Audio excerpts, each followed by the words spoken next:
Bagaimana jika seorang penipu tak tahu kalau sedang ditipu? Film dimulai di sebuah sekolah. Di sana sedang diadakan sosialisasi tentang tindak kejahatan. Sosialisasi ini dilakukan pihak kepolisian. Semua siswa terlihat hadir di aula. Di sana ada guru BK yang bernama Sam. Ada juga dua polisi yang bernama Ray dan Perez. Singkat cerita, selesai sosialisasi, Sam mengajar kelas naik perahu. Setelah kelas naik perahu selesai, Sam didatangi siswi yang bernama Kelly. Dia menawarkan diri untuk mencuci mobil milik Sam. Dia dan temannya yang bernama Nicole akan bekerja sama untuk mencuci mobil Sam. Dengan senang hati, Sam mengizinkan muridnya itu untuk mencuci mobilnya. Saat Sam mau pulang, Kelly memohon agar diberi tumpangan sampai ke rumahnya. Ketika sampai di parkiran, Sam menawari siswi lain yang bernama Susie karena mobilnya mogok. Tapi Susie tak mau nebeng mobil Sam. Singkat cerita, sampailah Sam di rumah Kelly. Saat sampai di rumah Kelly, ternyata ibunya Kelly yang bernama Sandra kenal dengan Sam. Dia menyuruh Sam untuk mampir, namun Sam menolak dan langsung pulang. Singkat cerita, Kelly dan Nicole datang ke rumah Sam untuk mencuci mobilnya. Di sana juga ada pacar Sam yang bernama Barbara yang mau pamit untuk pulang. Setelah itu, Kelly dan Nicole langsung mencuci mobil Sam. Selesai mencuci mobil, mereka berdua menagih janji Sam yang akan memberikan kupon. Sam lalu masuk ke dalam rumah untuk mencari kupon itu.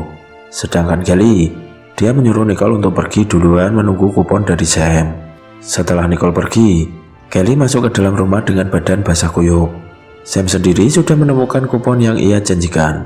Entah apa yang terjadi, Kelly keluar rumah Sam dengan wajah sedih. Dia berlari meninggalkan rumah Sam. Selang beberapa hari, Sandra ditelepon pihak sekolah yang mengabarkan kalau Kelly sudah tak masuk sekolah beberapa hari. Setelah itu, Sandra menelpon Sam. Dia menanyakan di mana anaknya. Sam menjawab kalau dia tak tahu di mana Kelly. Tak berselang lama, Sandra menemukan putrinya sedang main ketapel di halaman belakang rumah. Sandra langsung menemui Kelly dan bertanya kenapa putrinya tak masuk sekolah beberapa hari. Kelly mengajak ibunya masuk ke dalam rumah. Di sini, dia cerita kalau baru saja diculik paksa oleh Sam. Sandra sangat kaget mendengar cerita itu. Setelah itu, Sandra pergi ke Polres untuk melaporkan tindakan Sam pada putrinya. Perez lalu meminta waktu dengan Kelly. Dia ingin mendengar keterangan Kelly sambil direkam dengan kamera. Kelly lalu cerita tentang kejadian di rumah Sam. Setelah melihat ulang rekaman video keterangan dari Kelly, Perez merasa kalau Kelly sedang berbohong. Dia tak percaya kalau Sam mengajak Kelly kimpoi paksa. Perez yakin kalau Kelly sedang menjebak Sam. Saat di sekolah, Sam mendapat surat teror dari seseorang. Dia melihat ada dua polisi yang sedang melakukan penyelidikan di sekolah. Selesai kelas naik perahu, salah satu guru menghampiri Sam dan bilang kalau Sam dituduh mengiculik paksa Kelly. Di sini Sam bilang pada temannya kalau dia tak melakukan hal itu. Dia bilang kalau dia tak bersalah. Singkat cerita, kini Sam sedang mencari pengacara untuk membelanya. Dia pergi ke kantor pengacara. Di sana, dia bertemu pengacara yang bernama Ken. Sam langsung menceritakan tentang kasusnya. Setelah mendengar cerita Sam, dia bersedia untuk menjadi pengacara Sam. Sam yang pikirannya kacau pergi ke bar untuk minum. Saat pulang dari bar, Sam dibuntuti mobil dan mobil itu nyerempet mobil Sam hingga terjatuh ke sungai. Tak cukup sampai di situ, pengendara mobil itu mendatangi Sam dan memukulnya. Keesokan harinya, Ken datang ke rumah Sam. Di sini dia menceritakan nasibnya semalam. Kalau dia baru diserempet mobil dan dipukuli pacarnya Sandra. Ken lalu menyuruh Sam untuk melaporkan hal itu pada polisi. Namun Sam enggan melakukannya, karena keluarga Sandra adalah keluarga sultan yang berpengaruh di kota itu. Di tempat lain, Ray dan Perez datang ke rumah Susie, karena Susie baru saja menelpon kantor polisi. Di sini, Susie cerita kalau dia juga korban dari Sam. Dia pernah diiculik paksa oleh Sam setahun yang lalu. Karena ada korban lain, akhirnya Sam ditangkap dan dimasukkan ke penjara. Singkat cerita, sidang kasus Sam pun dilaksanakan. Di sini banyak wartawan yang meliput dan menjadi berita trending. Sidang hari pertama, hakim dan jaksa serta juri mendengarkan pengakuan Kelly. Sedangkan sidang hari kedua, gantian mendengarkan kesaksian dari Susie. Setelah mendengar pengakuan dari Susie, Ken memberikan pertanyaan yang menurutnya janggal pada Susie. Di sini Ken berhasil memojokkan Susie. Karena terus dipojokkan, Susie akhirnya mengaku kalau dia dan Kelly tak diculik paksa oleh Sam. Susie cerita kalau semua ini adalah rencana Kelly. Karena Kelly sakit hati dengan Sam. Kelly sangat menyukai Sam, namun dia tahu kalau Sam pernah meniduri Sandra ibunya. Mendengar pengakuan Suzy, Kelly langsung murka. Hari berikutnya, pengacara Sandra ketemuan dengan Ken. Mereka menyusun jadwal untuk bertemu di kantor Ken. Singkat cerita, Sam, Sandra, dan pengacaranya datang ke kantor Ken. Mereka melakukan perjanjian damai agar Sam tak menuntut balik Sandra. Setelah mendapatkan uang damai, Ken menyuruh Sam untuk pergi bersenang-senang mencari kebahagiaan. Singkat cerita, Sam memilih untuk resign dari sekolah. Saat mau pergi, Kelly memaki Sam. Karena uang damai kasus kemarin, ibunya menggunakan uang warisan Kelly dari kakeknya untuk membayar Sam. Kelly yang emosi terus memaki Sam dan memukulinya. Malam harinya, Sam pergi ke sebuah motel. Saat masuk ke kamar, ternyata di sana ada Kelly yang sudah menunggu. Di sini diketahui kalau mereka berdua bekerja sama untuk mendapatkan uang warisan Kelly. Karena Kelly sendiri tak bisa menggunakan warisan itu sebelum ibunya lockout. Dan ternyata bukan cuma mereka berdua yang bekerja sama. Ternyata Suzy juga terlibat dalam rencana ini. Mereka akan membagi 3 uang itu. Lalu Sam bilang, setelah malam itu, mereka bertiga tidak boleh saling ketemu untuk sementara agar polisi tak curiga. Setelah itu, mereka mabar bertiga dengan brutal. Beberapa hari kemudian, Ray dan Bara sadar kalau mereka telah ditipu Sam, Kelly, dan Suzy. Mereka sadar setelah melihat mutasi rekening milik Sam. Kini, Ray mulai mengikuti gerak-gerik Sam.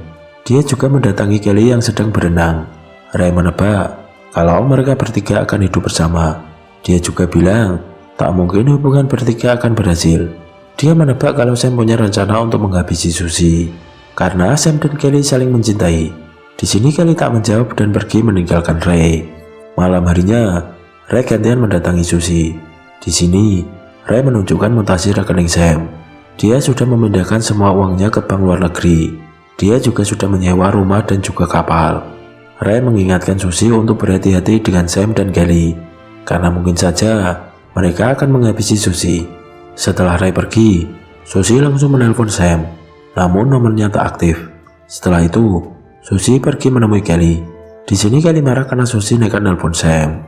Lalu Kelly mencoba menenangkan Suzy. Di sini Ray mengintai mereka berdua dari jauh. Setelah itu, Kelly menelpon Sam. Di telepon, Sam menyuruh Kelly untuk menenangkan Suzy. Kalau Suzy tak tenang, bisa-bisa polisi membongkar rencana mereka. Sam juga berbicara dengan Suzy. Dia berpesan agar Suzy menenangkan diri, agar Ray tak semakin curiga dan membongkar rencana mereka selama ini. Selesai telepon, Suzy masih merasa panik. Dia bilang pada Kelly kalau Kelly dan Sam akan menghabisi dirinya. Untuk menghilangkan kecemasan Suzy, Kelly menceburkan Suzy ke dalam kolam renang. Setelah berusaha membuat Suzy tenang dan sadar, mereka berdua malah adu serabi lembet di kolam renang. Setelah kejadian malam itu, Ray melaporkan penemuannya pada Kapolres. Namun Kapolres justru marah karena Ray menyelidiki kasus yang sudah selesai. Apalagi Ray masih mengusik keluarga Sandra. Malam berikutnya, Kelly dan Suzy pergi ke pinggir pantai. Saat sedang jalan, tiba-tiba Kelly ingat kalau kunci mobilnya ketinggalan. Dia lalu balik ke mobil untuk mengambil kunci.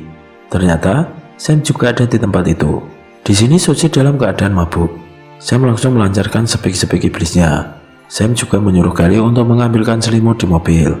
Ternyata Sam mengajak Suzy pergi untuk menghabisinya. Kelly dan Sam bekerja sama untuk mengangkat tubuh Suzy ke dalam mobil. Setelah itu, mereka berdua membuang tubuh Suzy di sebuah rawa. Pagi harinya, Ray datang ke rumah Kelly. Namun Kelly langsung mengusir Ray. Setelah itu, dia dan Perez pergi ke rumah ibunya Suzy untuk mencari tahu informasi tentang Suzy. Setelah itu, Ray pergi ke tempat di mana Sam biasanya mengajar pelajaran berlayar. Di tempat itu, ternyata TKP di mana Suzy telah dihabisi. Di sini Ray menemukan bekas darah dan juga gigi. Tempat itu langsung diberi polis lain. Pihak polisi langsung mencari bukti-bukti kalau Sam adalah pelaku yang menghabisi Suzy. Malam harinya, Kelly menelpon Sam karena sangat panik. Karena dia tahu polisi sudah melakukan olah TKP. Sam mencoba menenangkan Kelly. Dan ternyata, Perez sedang mengintai Sam. Saat sedang mengintai, dia malah ketahuan oleh Sam. Lalu, Sam mengajak Perez ke kamarnya. Di sini Sam memberikan arsip tentang Kelly. Diketahui kalau Kelly orang yang temperamen. Dia juga punya kelainan alias penyuka sesama. Sam juga bilang kalau Kelly dan Susie punya hubungan, dan mungkin mereka habis bertengkar. Jadi kemungkinan yang menghabisi Susie adalah Kelly.